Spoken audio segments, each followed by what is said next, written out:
Hello students, I am Suren Singh Jagwan and in today's lecture I will teach you about t-test and z-test. This is the part 2 of hypothesis testing and this lecture is very much helpful in UGC NET exam for MBA students and BBA students. In today's exercise topics I will cover first one, introduction of t-test and z-test, then terms used in these tests, then t-test and some examples of t-test, then z-test and some examples of z-test, then assignment at the last. In the introduction of t-test and z-test, both are parametric test. Parametric test होते हैं जहां पर आप quantitative data को analysis के लिए use करते हैं. When we use t-test and z-test, they both belongs to the same category in which researcher tries to find out the difference between mean to reject null hypothesis. तो ये generally दोनों एक ही जैसे हैं, बस थोड़ा बहुत इनमें अंतर होता है और इन दोनों ही टेस्टों के थ्रू आप क्या करते हैं, मीन में जो डिफरेंस होता है उसको फाइंड आउट करने की कोशिश करते हैं जिसके थ्रू रिसर्चर नल हाइपोथेसिस को रिजेक्ट कर पाए. T-test is used when sample size is small, less than 30, while Z-test is used when more than 30 is the sample size. Formula wise भी देख रहे होंगे तो आप दोनों सेम हैं. जो T-test का फॉर्मूला है सेम Z-test का फॉर्मूला है. थोड़ा सी डिफरेंस होता है इसमें जिसको हम आगे पढ़ेंगे. T-test is equal to x bar minus mu upon s upon under root n, जहाँ पे x बार जो है वो मीन है आपका सैंपल का, म्यू जो है पॉपुलेशन मीन हो गया और s जो है वो स्टैंडर्ड डेविएशन है और n जो है वो नंबर ऑफ सैंपल साइज है. सेम z में भी है तो ये चीज़ें आपकी आगे यूज होने वाली हैं. Now some terms which will be used in this test. First one standard deviation. पहले हम स्टैंडर्ड को समझ लेते हैं. स्टैंडर्ड का रिसर्च में क्या मीनिंग है. स्टैंडर्ड का मतलब रिसर्च में एक तरीके से मीन से है. मीन्स यानी कि एवरेज वैल्यू से है.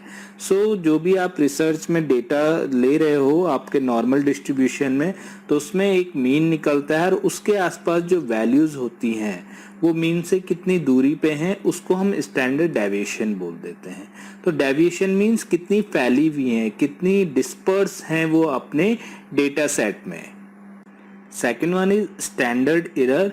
स्टैंडर्ड एरर क्या हो गया. स्टैंडर्ड सेम मीन से मतलब हो गया यहाँ पे भी, और एरर मीन्स आपके पास दो टाइप के मीन होंगे जब भी आप रिजल्ट निकालते रहेंगे.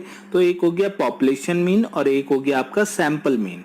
तो पॉपुलेशन मीन्स तो आपका जनरली मेन एवरेज होता है और उसके बेसिस पे आपका सैंपल मीन कहाँ जा रहा है, कितना दूर जा रहा है, how far your sample mean of the data is likely to be from the true population mean. तो ट्रू पॉपुलेशन मीन से कितना दूरी पर है, that is known as standard error. Third one is degree of freedom. It refers to the maximum number of logically independent values which are values that have the freedom to vary in the data sample. Basically ये आपके data sample में जितने भी independent values हैं उनको कितने तरीके से अलग अलग तरीके से सैंपल में शो किया जा सकता है, that is known as degree of freedom. Now variance. Variance is a measure of dispersion और spread of a set of score. आपके डेटा सेट में जो जो अलग अलग वैरायटी के डेटा सेट हैं वही आपके variance. Variance means variety in data set. तो ये आपका वेरिएंस हो जाता है. It describes the extent to which the scores differ from each other. ये जनरली एक बताता है आपको कि कितना एक वैल्यू दूसरी वैल्यू से डिफर करती है. Now proportion. Proportion is a part, share or number considered in comparative relation to a whole. यानी कि किसी भी चीज में रिलेशन के फॉर्म में इसको यूज किया जाता है. अगर कोई चीज 100% है तो 100% का कितना परसेंट कोई दूसरी चीज है, that is known as proportion. Example ले लीजिए 9 आउट ऑफ 10 यानी कि 100% का 90%. तो 90% एक proportion हो गया ओवर 100%. नाउ अब ये देख लेते हैं कि कब टी टेस्ट यूज करना है और कब जेड टेस्ट यूज करना है. तो पहली कंडीशन हो सकती है when you know the mean. आपको पता है कि मीन क्या है, और उसमें ये कंडीशन हो सकती है कि जो आपका सैंपल साइज है वो 30 से बड़ा है। अगर ये कंडीशन ट्रू है कि आपका सैंपल साइज 30 से बड़ा है तो आप जेड टेस्ट यूज करोगे, अगर वो 30 से छोटा है तो आप टी टेस्ट यूज करोगे। इसी में ही सेकंड कंडीशन हो सकती है कि आपको पॉपुलेशन का स्टैंडर्ड डेविएशन, ध्यान रखना पॉपुलेशन का, सैंपल का नहीं, पॉपुलेशन का स्टैंडर्ड डेविएशन दिया गया है तो वो आप फिर जेड टेस्ट यूज करोगे, और अगर आपको पॉपुलेशन का स्टैंडर्ड डेविएशन नोन नहीं है तो आप टी टेस्ट यूज कर सकते हो। देन सेकंड कंडीशन बनती है कि आपको प्रोपोर्शन दिया गया है, मीन नहीं प्रोपोर्शन दिया गया है, तो इसमें केवल आप जेड टेस्ट ही यूज करेंगे। टी टेस्ट को स्मॉल सैंपल टेस्ट भी कहते हैं। इसे 1908 में विलियम गॉसेट साइंटिस्ट ने, रिसर्चर ने डेवलप किया था। उन्होंने इस टेस्ट का नाम अपने स्टूडेंट के पेन के नाम पे रखा था, इसलिए इसे स्टूडेंट्स टी टेस्ट भी कहते हैं। टी टेस्ट में टी इक्वल टू होता है deviation from the population parameter upon standard error of the sample statistic. T test basically two type से हो सकता है। First one is one sample T test, जिसमें एक ही सैंपल लिया जाता है एंड उसको कंपेयर किया जाता है पॉपुलेशन के मीन की थ्योरेटिकल वैल्यू के साथ में। And second one is two sample T test, जिसमें दो सैंपल अलग अलग लिए जाते हैं, दोनों इंडिपेंडेंट सैंपल होते हैं और उनके मीन्स को आपस में कंपेयर किया जाता है और उसके बेसिस पे नल हाइपोथेसिस को एक्सेप्ट या रिजेक्ट किया जाता है। In the T test formula, first one is one sample T test formula. Here t equal to x bar minus mu upon s upon under root n, जहां पे x bar जो है वो sample mean है, mu जो है वो population mean है, s जो है वो स्टैंडर्ड डेविएशन है सैंपल का, और n जो है वो नंबर ऑफ ऑब्जर्वेशन है। And in two sample T test t equal to हो जाता है x1 minus x2 upon under root s1 square upon n1 plus s2 square upon n2, जिसमें x1 जो है वो फर्स्ट सैंपल का मीन हो गया, x2 सेकंड सैंपल का मीन हो गया, s1 जो है फर्स्ट सैंपल का स्टैंडर्ड डेविएशन हो गया, s2 जो है सेकंड सैंपल का स्टैंडर्ड डेविएशन हो गया, एंड n1 एंड n2 जो है ये ऑब्जर्वेशन है कि कितने सैंपल में सैंपल साइज कितना है दोनों का।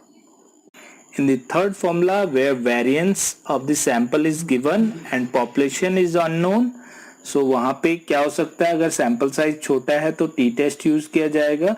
so x1 माइनस x2, ये जो बार शो किया गया है ये केवल डिनोट करने के लिए किया गया है, अदरवाइज x1 जो है आपका फर्स्ट सैंपल मीन है और x2 जो है सेकंड सैंपल मीन है, upon n1 minus 1 into sigma square s1 plus n2 minus 1 into sigma square s2 upon n1 plus n2 minus 2, ये पूरा अंडर रूट में होगा, into under root 1 upon n1 plus 1 upon n2।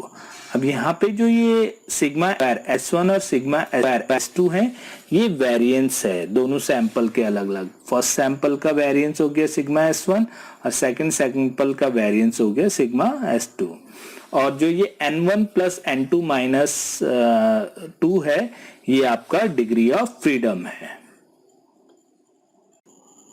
Now कुछ sample question ले लेते हैं T test के लिए। First one is one sample T test के लिए क्वेश्चन लिया हमने, जिसमें एक सू कंपनी है, आप इसको अपनी मान लीजिए, और यहाँ पर जो पास सेल्स डेटा है वो है 10,000 पर ट्रांजेक्शन का एवरेज जो डेटा है ये, इट मीन्स ये मीन है पुराना। एंड आफ्टर ट्रेनिंग, आपने ट्रेनिंग करवाई है सेल्स फोर्स की और 25 सेल्समैन आपने उसमें लिए, तो ये इससे क्या आपका नया जो एवरेज आया है वो 13,000 आया है पर ट्रांजेक्शन। अब एक स्टैंडर्ड डेविएशन आपका 1500 यहाँ पे दिया गया है और आपको सिग्निफिकेंस लेवल जो दिया गया है वो 5% का दिया गया है। Now you will have to test the hypothesis. आपको हाइपोथेसिस में ये चेक करना है कि ट्रेनिंग के बाद जो सैंपल आपका लिया गया है उससे कुछ फर्क आने वाला है या नहीं आने वाला है आपके रिजल्ट में। क्योंकि इसमें सैंपल साइज 25 है, इसलिए आप यहाँ पे टी टेस्ट को यूज करेंगे। नाउ सॉल्यूशन बना लेते हैं इसका। फर्स्ट वन, आपको null हाइपोथेसिस और अल्टरनेट हाइपोथेसिस को मेंशन करना होगा। null हाइपोथेसिस आपकी कहती है कि जो आपके पॉपुलेशन मीन है और जो नया ट्रेनिंग के बाद आपका मीन आएगा उसमें कोई फर्क नहीं होने वाला है, both will be equal to 10,000। And alternate hypothesis कहती है कि इससे आपका नया जो ट्रेनिंग के बाद जो आपका मीन आएगा वो ग्रेटर देन होगा आपका 10,000 से, क्योंकि आपकी 13,000 आई है तो इस फॉर्म में वन टेल्ड एनालिसिस आपका यहाँ पे होगा। फॉर्मूला ले लेते हैं। फॉर्मूला में t इक्वल टू होता है x bar minus mu upon s upon under root n। अब इसमें x बार आपको दिया गया है, new sample mean that is 13,000, आपका पॉपुलेशन मीन आपको दिया गया है दैट इज 10,000, आपका सैंपल स्टैंडर्ड डेविएशन दिया गया है 1500 का, और जो आपका नंबर ऑफ ऑब्जर्वेशन यानी कि n है वो है 25। जब आप इस कैलकुलेशन को पूरा करते हैं तो आपको t की वैल्यू मिलती है 10। तो ये आपकी कैलकुलेटेड वैल्यू है जिसको अब आपको कंपेयर करना है आपकी p वैल्यू के साथ में। t टेबल से आप निकाल लेंगे उस वैल्यू को और उसमें आप इसको कंपेयर करेंगे। अब कंपेयर कैसे करेंगे? Firstly you should know the degree of freedom. अब डिग्री ऑफ फ्रीडम क्या होता है? अगर सिंगल सैंपल टेस्ट है तो उसमें डिग्री ऑफ फ्रीडम होता है नंबर ऑफ ऑब्जर्वेशंस माइनस 1। तो आपकी नंबर ऑफ ऑब्जर्वेशन जो टोटल सैंपल साइज है वो 25 का है माइनस 1 यानी कि 24 आपका डिग्री ऑफ फ्रीडम हो गया। और सिग्निफिकेंस लेवल आपको दिया गया है 5% का। अब आप जब इसको टी टेबल में चेक करेंगे 24 डिग्री ऑफ फ्रीडम को 5% सिग्निफिकेंस लेवल पे, तो आपकी जो पी वैल्यू आती है वो आती है 1.711। और जब हम इसको कंपेयर करते हैं अपनी टी टेबल की वैल्यू से तो हमको पता चलता है कि आपकी टी टेबल की वैल्यू जो 10 है वो 1.711 से ज्यादा है। तो जब ये ज्यादा है तो अब हम इससे क्या कंक्लूजन निकाल सकते हैं? हम ये कंक्लूजन निकाल सकते हैं कि 10 जो है ये आपके रिजेक्शन रीजन में आता है। जो नॉर्मल डिस्ट्रीब्यूशन अगर आप बनाएंगे तो आपका ये 10 जो है वो रिजेक्शन रीजन में आता है, इसलिए हम नल हाइपोथेसिस को रिजेक्ट कर देंगे, यानी कि आपकी अल्टरनेट हाइपोथेसिस यहाँ पे एक्सेप्ट हो जाती है। नाउ एक 2 सैंपल टी टेस्ट का एग्जांपल ले लेते हैं। इसमें आपकी एक शू कंपनी है जो कि 2 अलग अलग शहरों में ऑपरेट करती है और एक नए प्रोडक्ट के साथ में उनको ये रिजल्ट्स मिले हैं। सिटी आपकी है ए एंड बी। जो मीन है आपका सेल्स का ए में 57 है और बी में 61 है। आपका वेरिएंस यहाँ पे दिया गया है, ए में वेरिएंस है 5.3 का और बी में वेरिएंस है 4.8 का। सैंपल साइज जो दिया गया है आपको ए का 5 है और बी का 7 है। अब यहाँ पे पूछा गया है कि is there any evidence of difference in sales in the 2 cities, यानी कि इन 2 शहरों में कोई ऐसा एविडेंस है जिसके बेसिस पे हम कह सके कि उनकी सेल्स में डिफरेंस है। और हमको 5% सिग्निफिकेंट लेवल दिया गया है इनके मीन्स को टेस्ट करने के लिए। Now let's solve this problem. इसके लिए first of all we will have to mention null and alternate hypothesis. तो आपकी जो नल हाइपोथेसिस होगी वो ये होगी कि जो सिटी 1 है उसका जो मीन है सेल्स का और सिटी 2 है जो उसका मीन है सेल्स का, there will be no difference between them. और जो अल्टरनेट हाइपोथेसिस होगी वो कहेगी कि सिटी 1 की जो सेल्स की जो मीन है और सिटी 2 का जो सेल्स का मीन है there is significant difference between them. हमको क्वेश्चन से जो दिया गया है वो है सैंपल 1 का मीन जो 57 है, वेरिएंस हमको दिया गया है फर्स्ट सैंपल का जो 5.3 है, साइज जो फर्स्ट सैंपल का है वो है 5। उसके बाद सैंपल 2 का मीन दिया गया है 61, वेरिएंस दिया गया है 4.8 एंड साइज है 7। क्योंकि हमको यहाँ पे वेरिएंस दिया गया है तो हम वेरिएंस वाला फॉर्मूला यूज करेंगे जो होता है t equal to x1 bar minus x2 bar upon under root n1 minus 1 into sigma square s1 plus n2 minus 1 into sigma square s2 upon n1 plus n2 minus 2 into under root 1 upon n1 plus 1/n2। Now values को put कर लेते हैं। 57 minus 61 upon under root 4 into 5.3, ये variance आपको दिया गया है जिसको कि सिग्मा स्क्वायर S1 और सिग्मा स्क्वायर X2 से हम डिनोट करते हैं। तो यहाँ पे plus 6 into 4.8 upon 5 plus 7 minus 2 और इंटू हो जाएगा अंडर रूट 1/5 प्लस 1/7, जिसका जो रिजल्ट निकलता है हमारा माइनस में निकला है -3.053। आप इसको कैलकुलेट कर लीजिएगा और चेक कर लीजिएगा एक बार अपने आप भी। आपका इसमें डिग्री ऑफ फ्रीडम का जो फॉर्मूला होता है 2 सैंपल में वो होता है n1 प्लस n2 माइनस 2, जिससे आपका है 5 प्लस 7 12 माइनस 2 इक्वल टू 10। और रिजल्ट जो आपका इस बेसिस पे आता है 10 डिग्री ऑफ फ्रीडम और 0.5 सिग्निफिकेंट लेवल पे, दैट इज 2.228। अगर हमें इसको मैच करें ऑब्जर्व वैल्यू जो हमारी है -3.053 और इसको मैच करें तो माइनस वैल्यू भी अगर देखें 2.228 की, तो ये उससे एक्सीड कर रहा है, यानी कि रिजेक्शन एरिया में आपका जा रहा है।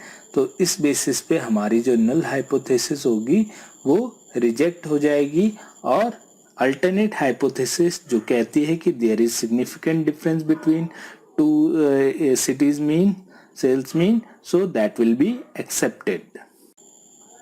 जेड टेस्ट भी टी टेस्ट की ही तरह है, बट इसको लार्ज सैंपल टेस्ट के लिए यूज किया जाता है। सो वन सैंपल अगर जेड टेस्ट आपको देखना है तो दैट इज द सेम।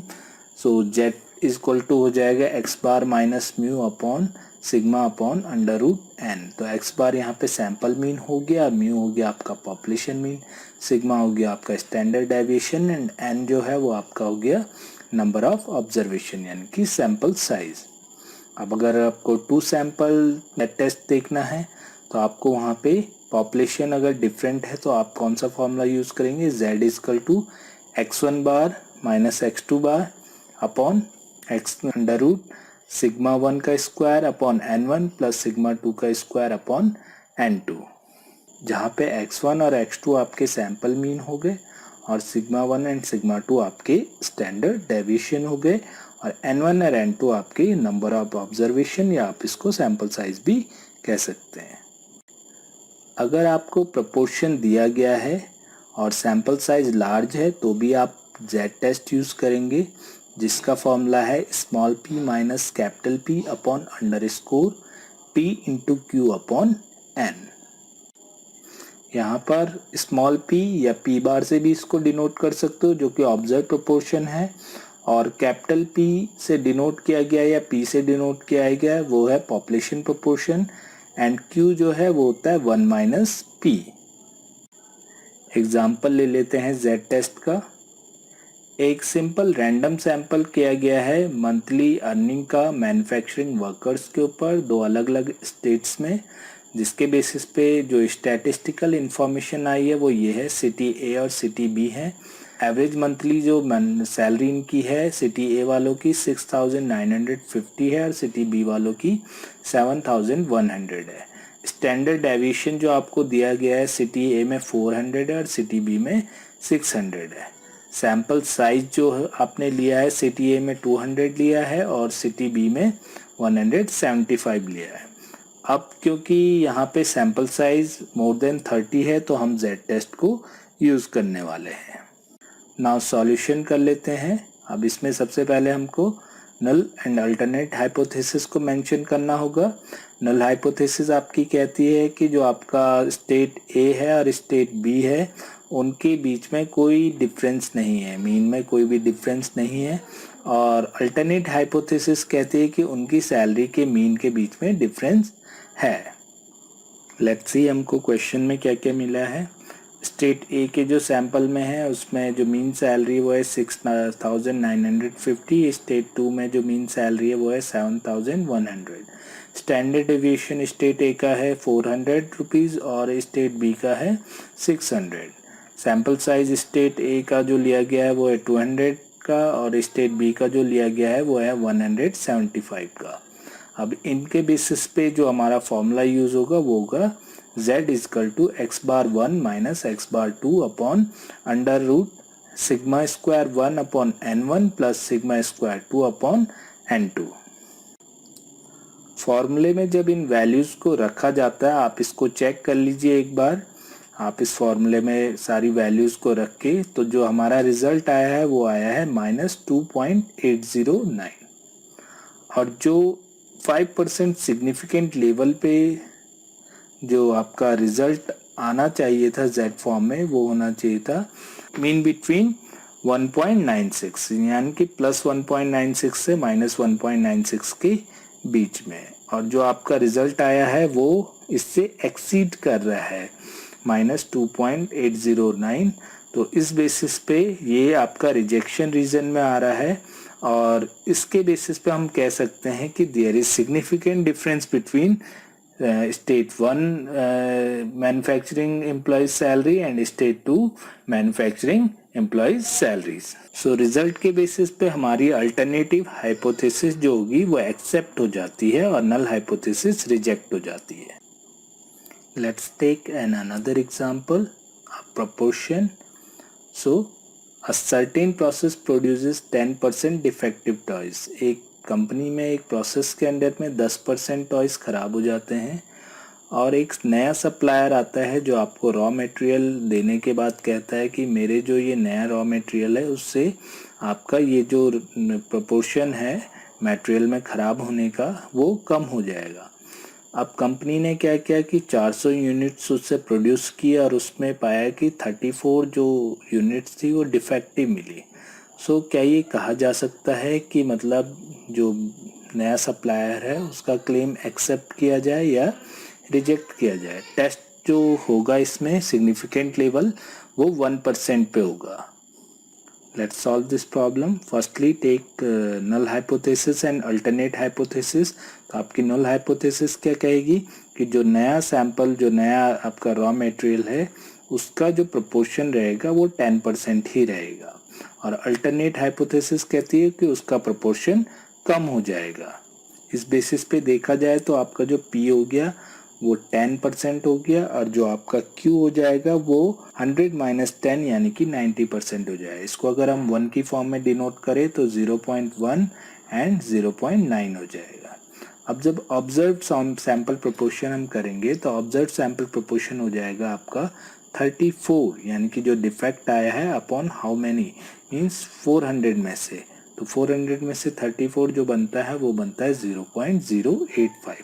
तो ये आपका सैंपल्ड ऑब्जर्व प्रोपोर्शन आ गया आपका।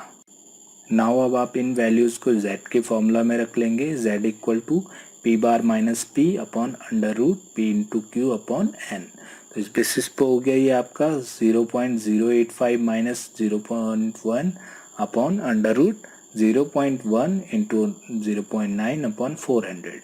सो ये जो 0.085 में से 0.1 घटा है तो आपका वैल्यू आया -0.015 अपॉन 0.015। तो जब आप इनको डिडक्ट करेंगे, डिवाइड करेंगे तो आपका रिजल्ट आएगा -1। बिकॉज आपका जो अल्टरनेट हाइपोथेसिस है ये वन साइडेड है, यानी कि लेस देन के ही फॉर्म में है, तो आप इसको वन टेल्ड एनालिसिस में ही चेक करेंगे। सो लेफ्ट साइड आप इसकी यूज़ करेंगे जिसमें कि आप 1% सिग्निफिकेंस लेवल जो हमारा दिया गया उसके बेसिस पे जो वैल्यूज़ है वो होनी चाहिए -2.32, लेकिन जो हमारी जो वैल्यू आ रही है वो आ रही है -1.0। तो अगर कंपेयर किया जाए तो -1.0 जो वैल्यू है वो -2.32 के अंडर में आ रही है। इट मीन्स कि ये एक्सेप्टेंस रीजन के अंडर में आ रही है। सो H0 जो होगी आपकी वो 1% सिग्निफिकेंट लेवल पे एक्सेप्ट हो जाएगी। सो इस बेसिस पे आपका जो सप्लायर का क्लेम है उसको एक्सेप्ट नहीं किया जा सकता। So that was all in the T test and the Z test. There are so many other examples also. So you will have to prepare now assignment. In that you will have to prepare notes of the exercise. Search some more numerical examples related to the topics. If you find sound information through this lecture, then like this video and comment us to motivate. For being updated, subscribe our channel Professional Shiksha because we make lectures videos helpful in your professional education. We will meet you in next lecture. Till then, bye bye. Thank you. Have a nice day. Keep learning.